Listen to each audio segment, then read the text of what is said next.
What is up, you guys? Another leg day YouTube video. I am doing my deadlift workout today, so I don't know, I have like a good feeling about today. I was supposed to do my workout yesterday, but I was on the phone for like 6.5 hours and it was just like not gonna happen.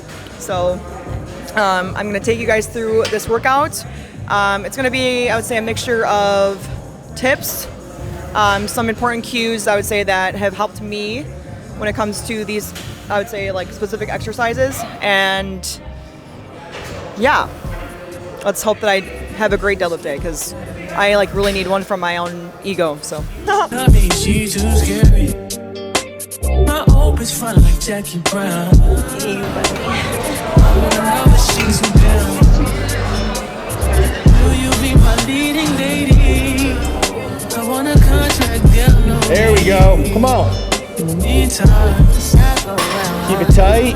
Good slack. There we go. One more. Easy. Last one. Come on. Good pull. Good pull. Good pull. Good set. It's a fucking good set. all right, so I'm not gonna lie, I would say like I started like the deadlift. I started this really annoyed because I have actually mentioned this several times. I hate coming to the gym in the evening. If that's not, I would say, like top 3 most annoying things, it's up there. So I would say I had to kind of like check myself a little bit with like my attitude, because there was just there was like lots of training going on. Again, it just kind of gets hard to like, I'd say, be mindful of everybody when we're trying to film in here and stuff. And then sometimes people get really interested. So then like we do have to, I'd say, like be kind and kind of just be, just very short, but like kind. And then people sometimes ask to superset in, and that's like, and then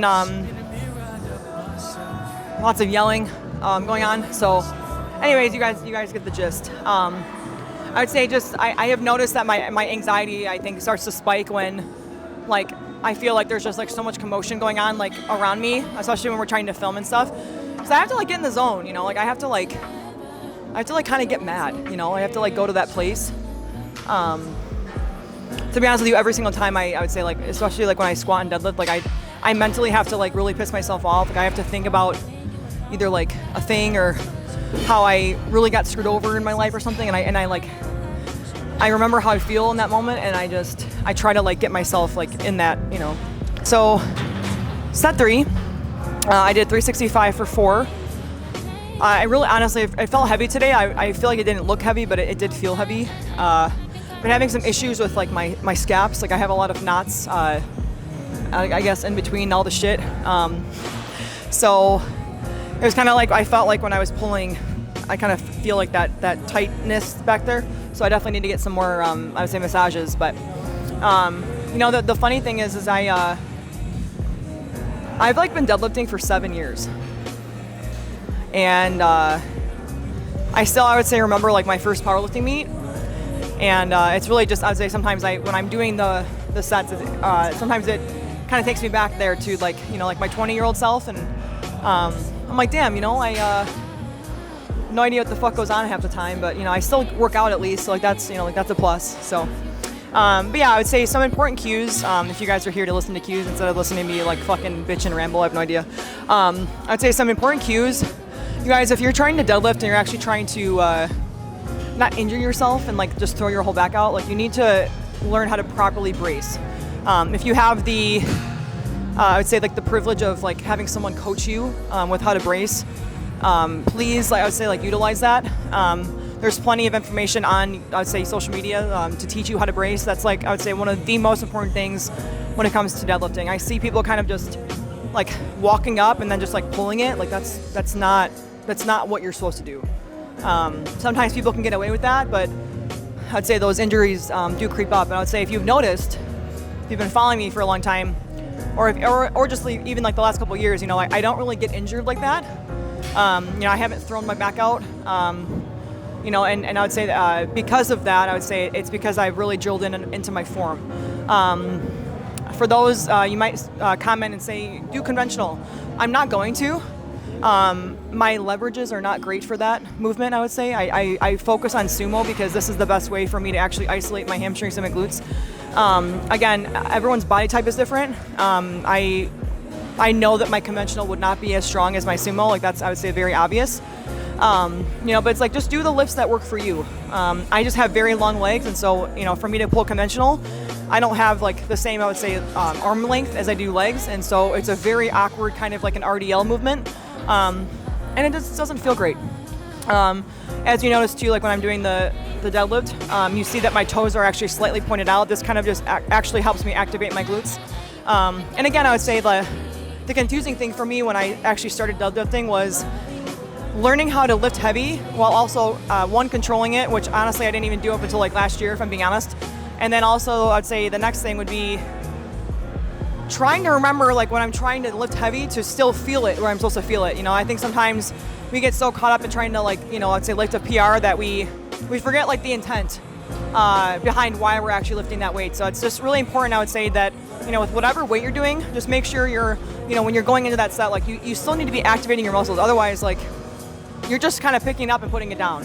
So I'd say those would be like, I would say my most essential tips for me, like when I started. That's kind of like what was explained to me, I would say. And yeah, I still have a whole fucking workout to do, so let's go. All right, so next up we have the close stance leg press. So here I did 4 sets, but yeah, so I did this for 5 reps or so. And for me, I actually did my first set where my feet were too low on the platform. Sometimes I forget, because if I go on different like leg presses, I forget like where where my stance should be on the platform, and I honestly forgot. So the first set I did, it was like causing my heels to lift. So I'd say it's very important to kind of understand like what you're actually trying to target on the leg press, and because that actually matters where your feet go on the leg press platform. So I did move my feet up, and again, as I say like go up and weight, I would say I do have to continuously pull my butt down with the handles. So I would say don't be a jackass and not hold on. Control the weight and just don't be an asshole. Thank you. All right, we did the hip thrust. I wanted to use the machine because I would say it feels a lot better on my neck. I don't know if it's like called a certain thing, but it's, I don't know, the hip thrust machine. I don't know. I didn't like go up and weight too much here. I would say like I think we only added like a 10 to the 185 that I had. So like what is that, 205?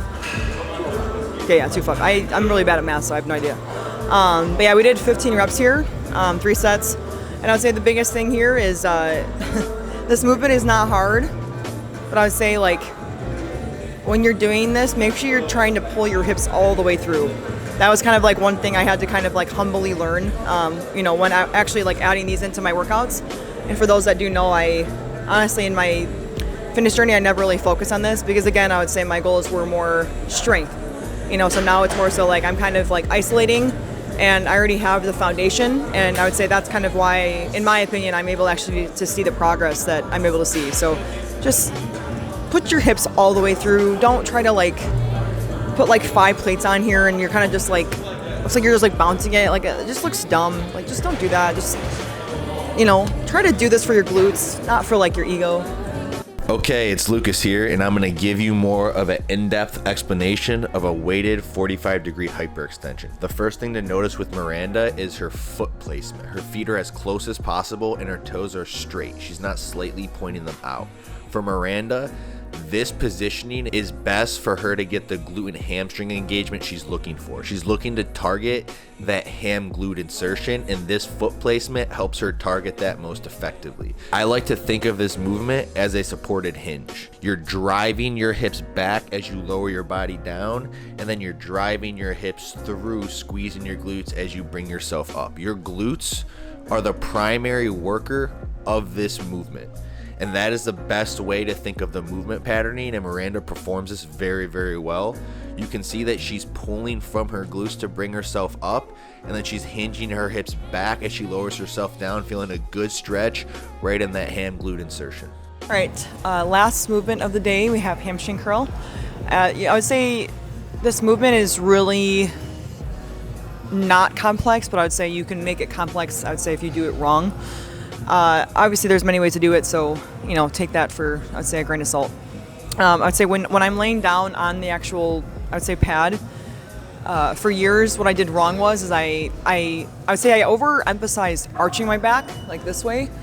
I actually have, I would say, pretty bad anterior tilt. And one thing I've had to like really drill in my mind is like when I'm doing, I would say the hamstring curl, I have to make sure that my hips are tucked underneath me. Same thing, you know, like when I do the hyper extension, it's the same thing. It's like if I'm not constantly remembering like tucking my hips under like every single rep, one, my lower back will take over, and two, again, I'm not isolating, you know, and then like it becomes kind of useless. So just make sure, you know, I'd say when you're coming down, you know, still make sure like, am I tucking my hips? And then like if you're not, just like remember to do it so that you're not wasting, you know, the reps. But yeah, it's a hamstring curl. All right, that was like the end of my leg workout, and I was just honestly talking to Lucas about this earlier. I'd say probably like the common denominator of say like the workout YouTube videos is you guys probably notice like I'm really tired, or like if you don't notice, I would say I probably look tired, and say like that the tired concept has always been very funny to me, because I guess I didn't realize that, you know, like when I was tired, like I would say 8 years ago, I didn't realize that like as of now I was still going to be tired. And I would say actually the exhaustion has actually gotten worse. And you know, that's like the pressure of growth though, you know. A lot of successful people actually talk on this, and I think a lot of times like we get confused, I'd say, why things maybe are a certain way in the moment. And I mean that in a way because I'd say sometimes it doesn't matter how many times I explain, I would say to you guys that I'm tired. I would say the ones that listen, they listen and they understand that, but I would say the ones that don't listen just say words, you know, like you look tired, and it's like, yes. Do you think that like success is supposed to be just like happy and like easy? It's not. You know, I had someone come to my place yesterday. Her name's Hannah, and it's like it's now become a regular thing where my entire day somehow like just doesn't go as planned, and it's 5 p.m. and I haven't even changed out of my clothes yet, or I get so caught up in what I'm doing that like, again, like this is like TMI, but it's like sometimes I forget to go pee. You know, I would say that's so just sometimes like mind-blowing to me that, you know, what was once just personal training and posting like I would say like 1 minute workout videos, it's crazy that, you know, now I don't have time to go to the bathroom. And it's just really it's very humbling, honestly, and it's also just perspective of, you know, this is what happens when years and years and years of hard work and sacrifice, that like that's the payout of, you know, wanting the pressure and actually like receiving it. You know, because again, a lot of times I see a lot of these young people online, and like, I'm not trying to be rude, but like you guys just don't fucking get it. You guys don't get how easy you have it now online to grow your platform, you know, to collab with all these people. You guys don't understand how hard I would say this is, and actually to do it in a way where you're trying to build a respectable platform.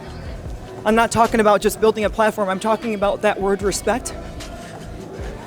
And I'll say I have a ending thought now, and I'll end it here.